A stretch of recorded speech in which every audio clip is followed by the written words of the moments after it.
आज चलतु बनई नवा ग्रीन मटर रे तैयारी कबाब बा जहाँ को हिंदी रे कहा जाए हरा भरा कबाब। नाटी जेतिकी स्टाइलिश लागिले मध्य रेसिपीटी बहुत सिंपल। सेतिपाई रेसिपीटी को जानिया पाई प्रथमरु शेष पर्यंत भिडियोटी को देखिया पाई आपण मानको अनुरोध रहिला। ताहले चलतु आज बनई नवा ग्रीन मटर रे तैयारी कबाब बा हरा भरा कबाब। नमस्कार, जय जगन्नाथ। मु मो चैनल सीजन्स एंड बाइट्स रे आपण समस्त को स्वागत जनाऊछि। ताहले चलंतु फटाफट रेसिपीटी स्टार्ट करिबा।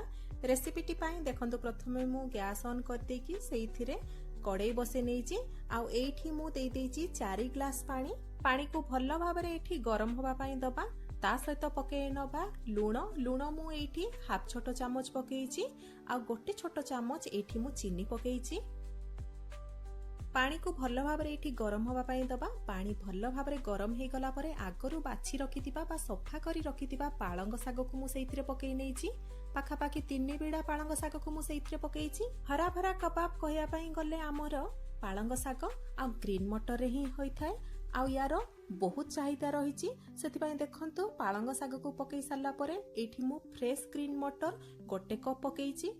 आपणक पाखरे जदि फ्रेश ग्रीन मटर नाही ताहले आपण फ्रोजन वाला ग्रीन मटर मध्ये पकेइ पारिबे।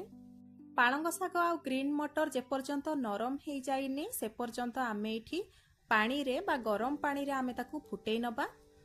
आपण जदि गोटे चामच चीनी ऐड करदेबे सेई पानी रे ताहले आमर देखंतु ग्रीन मटर आ पालंग सागर जो ग्रीन कलर टी से सेई परी रहिबो, बिल्कुल भी कला पड़िबो नाही। देखंतु एई सब जिंस एबे नरम पड़ी गलानी। एबे ताकू छाणी नबा पानी रु। जेहेतु आमे सेइथिरे चीनी टिके पकई देइथिले सेतिपई आपण देखि पारुथुबे हमर ग्रीन मटर को पालंग सागर रंग पूरा ग्रीन ग्रीन हेकी रहिछि। एबे ताकू छाणी देकी आमे अलगा जगह रखि दबा। ताकू ठंडा हवा पाई दबा। ठंडा है सारला परे आपण जति देखिबे एक्स्ट्रा पानी अछि ताले याकू चिपुडी नेबे आ ताकू ग्राइंडिंग जार रे बिना पानी रे ताकू बाटी नेबे। तार गोटे बढ़िया ग्राइंडिंग पेस्ट बनै नेबे। एबे चलंतु पुणी गैस उपरे मु पैन बसे नेइछि। आ सेइथिरे पके नेइछि 2 छोटो चामच रिफाइन तेल। तेल इठी हमर भल भाबरे गरम हेई सारला परे सेइथिरे आमे फुटे नबा गोटे छोटो चामच जीरा। जीरा को पके सारला परे मु एठी गोटे पिंच हेंगु पकेइछि। हेंगु पकेइबा द्वारा फ्लेवर भल आसीबो, स्वाद भल आसीबो। ता सहित आम पेट मध्य भल रहिबो। एबे एई सब जिंस देखंतु भल भाबरे फुटी गलानी। एबे आमे सेइथिरे पकेइ नबा गोटे छोटो चामच एठी कटा होइथिबा रसुण को। ता सहित पकेइ नबा एठी गोटे बड़ चामच कटा होइथिबा अदा को। एई सब जिंस को किछि समय पर्यंत आमे भल भाबरे भाजी नबा। अदा रसुण हमर भल भाबरे भाजी हेई सारला परे मु किछि फूल कोबी को फाइनली चॉप करिथिली, माने पूरा टिकी टिकी करके रखि देइथिली। ताकू मध्य पकेइ नबा। सेम वे रे मु एठी किछि गाजर को मध्य फाइनली चॉप करिथिली। एई दुईटी जिंस को पकेइ नै कि आमे भलो भाबरे भाजी नबा। फूल कोबी गाजर को पकेइबा पूरा ऑप्शनल। किछि पकांतु न पकांतु, किंतु आपण पालंग साग को ग्रीन मटर निहाती पकेइबे। देखंतु एई सब जिंस को आमे टिके सॉफ्ट होबा पर्यंत भाजी नबा। एबे हमर गाजर को फूल कोबी सॉफ्ट हेई गलानी। एबे आमे जो पालंग साग आ ग्रीन मटर रो पेस्ट बनैथिले एबे एई पेस्ट को मध्य एथिरे देई दबा। ता सहित एठी पके नबा आमे स्वाद अनुसार लूण। एबे एई सब जिंस को आमे पानी मरिला पर्यंत बा मसलाटी हमर पूरा सुखाबा पर्यंत ताकू भलो भाबरे एठी लो फ्लेम रे भाजी नबा। मु एठी लो फ्लेम रे एई सब जिंस को भाजी जी। आपण चाहिले हाई फ्लेम रे भाजीबे, किंतु लगातार याकू चलेया पई पड़िबो हाई फ्लेम रे भाजिले। लूण पकेइबा द्वारा जो एक्स्ट्रा पानी अछि से भी बाहरी जीवो। आ शीघ्र हमर मसलाटी भलो भाबरे एठी सुखी जीवो। देखंतु धीरे धीरे एबे मसलारू पानी धीरे धीरे मलानी। किछि समय लो फ्लेम रे भाजीबा परे देखंतु एठी हमर मसला पूरा सुखा पड़ी गलानी। एबे ये पूरा रेडी हे गलानी। एबे गैस फ्लेम को बंद करी दबा। आ एई मसला को ठंडा हबा पाई दबा। ठंडा हेई सारला परे ही आमे याको भल भाबरे भाजी नबा। देखंतु मु आउ गोटे जगह को मसला को बाहर के नेइछि। ठंडा हवा भितरे चलंतु एइथिरे जो एक्स्ट्रा जिंस सब पकेइबा ताकू सब मु देखै नउछि। प्रथमे आमे एइथिरे पकेइबा सिझा आलू को। सिझा आलू को आपण चकटी की पकेइ पारिबे, नहले एमिति ग्रेट करिकि मध्य पकेइ पारिबे। एइठी देखंतु मु भल भाबरे आलू को ग्रेट करि देइछि। एबे आलू रो क्वांटिटी अनुसार आपण सिथिरे लूण ऐड करिबे। ऑलरेडी आमे मसला रे लूण ऐड करथिले, ताकू ध्यान रे रखिकि आपण एइथिरे लूण ऐड करिबे।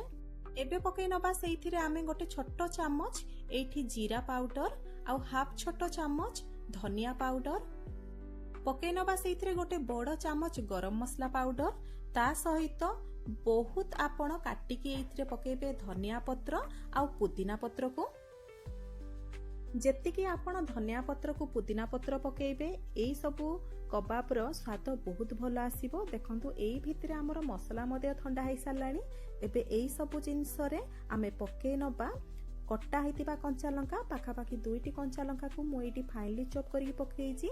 एबे बाइंडिंग पाई आमे एथिरे पके नबा 4 छोट चामच बेसन आपण चाहिले एठी बेसन को स्लाइड रोस्ट करके मध्य पकई पारिबे। एबे एई सब जिंस भलो भाबरे आमे गळै सारलेनी। एबे 2 पापुली रे मु अल्प परिमाण रो तेल लगै देइजी। एबे सबु आमे छोट छोट बॉल शेप रो करिबा ताकू हाथ रे तेल लगैबा द्वारा एई पेस्ट टी बिल्कुल भी आपनको हाथ रे लागिबो नाही। ता सहित बॉल शेप करके आपण ताकू टिके स्लाइड चेपा करि नेबे जेमिति कि ताकू टिकी शेप देबे। एबे चलंतु हमर कबाब गुडा को आमे फ्राई करि नबा। सेति पय देखंतु गैस ऊपर मु पैन बसे नेइची। पैन को भलो भाबरे इठी गरम होबा पय देइची आ सेइथिरे पकई नेइची 3 बड़ चामच रिफाइन तेल। तेल आमर गरम हे गला परे एटी फ्लेम को आमे लो करि दबा आ गोटिए परे गोटिए कबाब एथिरे पकई नबा। एई कबाब आपण भाजिला बेले फ्लेम को लो रखिबे। बिल्कुल भी ढांकुणी घोड़ेबा दरकार नाही। ताको बिना ढांकुणी घोड़े की आपण भाजी नेबे।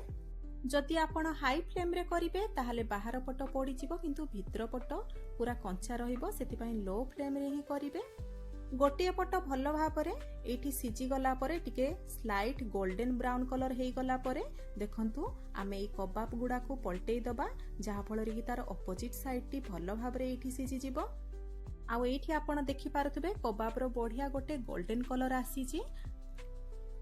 एई परि भाबरे आपण गोटिए परे गोटिए कबाब को लो फ्लेम रे भलो भाबरे एठी भाजी नेबे। देखंतु एठी हमर कबाब किछि समय परे भाजी सारला परे तार 2 पट साइड भलो भाबरे एठी भाजी हे सारला परे हमर कबाब एठी रेडी हे जाईची। आपण एई कबाब को कोनोसी सॉस सहित खाइबे जहार मजा 2 गुणा हे जिवो किंबा आपण जति चाहिबे ताको खाली पाटी रे मध्ये खाइ पारिबे। बाहागर किंबा कोनोसी भोजी रे देखिबे एई कबाब को लोक माने खाइबा पई बहुत भलो पांती। सेति पई वीडियो टिकु तो आपण देखिले आ रेसिपी टी जानि पारिले ताहले एमिति कबाब रोसेई करिकि आपण घरे निजे खांतु परिवार वर्ग को खुआंतु। ता सहित जदि छोट पिला माने पालंग साग किबा ग्रीन मटर खाइबा पई पसंद करू नथबे ताहले एई परि भाबरे कबाब करिकि दियंतु देखिबे बहुत खुशी हेकि खाइ देबे। भिडियोटी भलो लागिथिले लाइक टे निहाती करिवे। भिडियोटी जदि पसंद आसीथिबो सांगसाथी बंधु बांधव मानक सहित शेयर करिवे। मो चैनल ले जदि नुआ आछंती किमा मो चैनल को सब्सक्राइब करि नांती ताहले प्लीज सब्सक्राइब करि नेबे। पुणी देखा हबो गोटे नुआ रेसिपी भिडियो रे। नमस्कार, जय जगन्नाथ।